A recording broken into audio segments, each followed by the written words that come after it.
बात उत्तर प्रदेश की करेंगे, जहां पर बुलंदशहर में लड़की की मौत मामले में बीएसपी अध्यक्षा मायावती प्रेस कॉन्फ्रेंस कर रही हैं। सीधा सुनते हैं। आप लोगों को बुलाया है और इस संबंध में सबसे पहले मैं राजस्थान के बारे में ये कहना चाहूंगी कि कल से मीडिया में दिखाई जा रही खबरों के मुताबिक ऐसा लगता है कि राजस्थान में अब तो यहाँ कांग्रेस की सरकार का संकट टल गया है, अर्थात कांग्रेस सरकार बच गई लगती है। लेकिन आगे फिर श्री गहलोत व श्री पायलट में इनका ड्रामा कब शुरू हो जाए ये कहा नहीं जा सकता है, जिसे खास ध्यान में रखकर ही अब हमारी पार्टी का ये कहना है कि इन दोनों के सरकार में पद व वर्चस्व आदि को लेकर जो अंदरूनी व बाहरी जंग लंबे अरसे से छिड़ी हुई है, तो उससे वहाँ की जनता के जनहित के कार्य काफ़ी ज़्यादा बाधित हुए हैं। खास तौर से जब कोरोना पूरे देश में फैला हुआ है, राजस्थान में भी फैला हुआ है, ऐसे समय में सरकार को काफ़ी वहाँ की जनता की तरफ ध्यान देने की ज़रूरत है। तो मैं समझती हूँ कि सरकार ना तो कोरोना की तरफ गंभीर रही है उससे निपटने के लिए, और वहाँ पे जो जनहित के कार्य हैं वो भी बड़े पैमाने पर बाधित हुए हैं। आगे फिर से बाधित होने की अभी भी हमें काफ़ी संभावना लगती है। ऐसे में वहाँ के राज्यपाल महोदय को इन सबको गंभीरता से संज्ञान लेते हुए, जैसे हालात है इस समय पद और वर्चस्व को लेकर, जिससे जनता वहाँ पे काफ़ी सफ़र कर रही है, तो मेरा वहाँ के राज्यपाल महोदय से अपील है कि ऐसे में वहाँ के राज्यपाल महोदय को इन सब ये जो वहाँ के जो हालात है उसको गंभीरता से उनका संज्ञान लेते हुए तो अपने संविधानिक दायित्व को भी उनको जरूर निभाना चाहिए। जब ऐसे हालात हैं वहाँ पे और जनता सफ़र कर रही है, तो ऐसे में वहाँ के राज्यपाल महोदय की जिम्मेदारी बनती है कि वे अपने संविधानिक दायित्व को निभाएं। ये भी मेरा उनसे पुरजोर अनुरोध है, अपील है।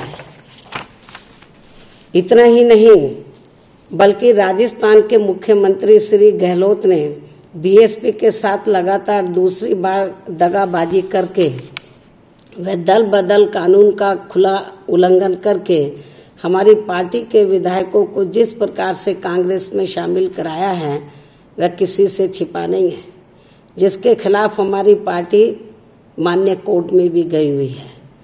तो ये लड़ाई हम पूरी लड़ेंगे।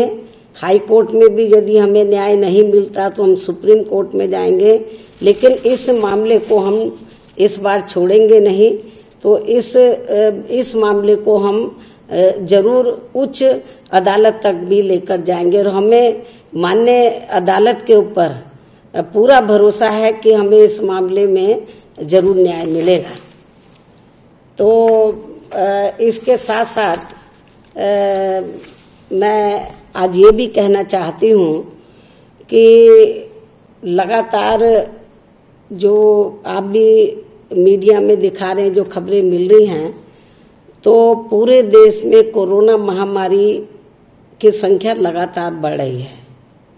बड़ा गंभीर मामला है, और आज माननीय प्रधानमंत्री जी ने देश में कोरोना महामारी के बढ़ रहे मामलों को लेकर कुछ मुख्यमंत्रियों की बैठक बुलाई है। तो इस मामले में हमारी पार्टी का माननीय प्रधानमंत्री जी से ये कहना है, उनसे अपील भी है कि वे इसकी रोकथाम के लिए पूरे देश में एक नीति बनाएं और एक नीति बना के सख्त व कठोर कदम उठाएं, वरना ये तादाद और भी ज़्यादा बढ़ती चली जाएगी, क्योंकि बहुत संख्या इनकी बढ़ती चली जा रही है। ये भी मेरा सरकार से ये कहना है खासतौर से माननीय प्रधानमंत्री जी से, क्योंकि आज उन्होंने इस संबंध में मीटिंग भी बुलाई हुई है। और कल उन्होंने बाढ़ को लेकर मीटिंग बुलाई हुई थी, क्योंकि देश में कुछ राज्य बाढ़ से ज्यादा प्रभावित है। उत्तर प्रदेश का खासतौर से पूर्वांचल एरिया, बिहार और भी कई राज्य बाढ़ से प्रभावित हैं। तो मेरा उनसे ये भी कहना है कि कोरोना महामारी के साथ साथ ये जो बाढ़ जो कुछ राज्यों में आई हुई है और कुछ क्षेत्रों में, कुछ राज्यों के क्षेत्रों में ज्यादा आई हुई है, तो इस ओर भी केंद्र सरकार को, वहां की राज्य सरकारों के साथ साथ केंद्र सरकार को भी ध्यान देने की जरूरत है। इसके अलावा मैं एक और जरूरी मुद्दे पर अपनी पार्टी के बारे में कहना चाहूंगी। मुझे ये मालूम हुआ है मीडिया के माध्यम से कि बीजेपी ने कहा है कि जरूरत पड़ी तो हमारी सरकार ही श्री परशुराम जी की भव्य प्रतिमा लगाएगी। मैंने आज मीडिया में एक दो चैनल में ये देखा है। यदि ऐसा हो जाता है तो इसका हमारी पार्टी विरोध नहीं करेगी बल्कि स्वागत ही करेगी। और इस काम में बीजेपी की सरकार को देरी नहीं करनी चाहिए। मैं समझती हूँ इस काम को जल्दी उनको पूरा कर लेना चाहिए। लेकिन इसके साथ साथ इनके जन्मदिन की भी सरकार को छुट्टी जरूर घोषित करनी चाहिए, क्योंकि इनके अनुयायियों की ये जबरदस्त मांग भी है। तो ये भी मेरा उत्तर प्रदेश की योगी सरकार को ये कहना है। और यदि ये नहीं करते हैं, केवल मीडिया में ही हवाई बात करते हैं, तो फिर ऐसे में, वरना फिर आगे चलकर यदि हमारी पार्टी को सरकार बनाने का मौका मिला तो फिर हमारी पार्टी की बनी सरकार ही इन दोनों कार्यों को खुद ही फिर पूरा कराएगी। तो ये भी मैं आज क्लियर कर देना चाहती हूँ, स्पष्ट कर देना चाहती हूँ। मुझे ये भी जानकारी है कि पूर्व राष्ट्रपति श्री प्रणब मुखर्जी की हालत पिछले 1-2 दिन से ठीक नहीं चल रही है।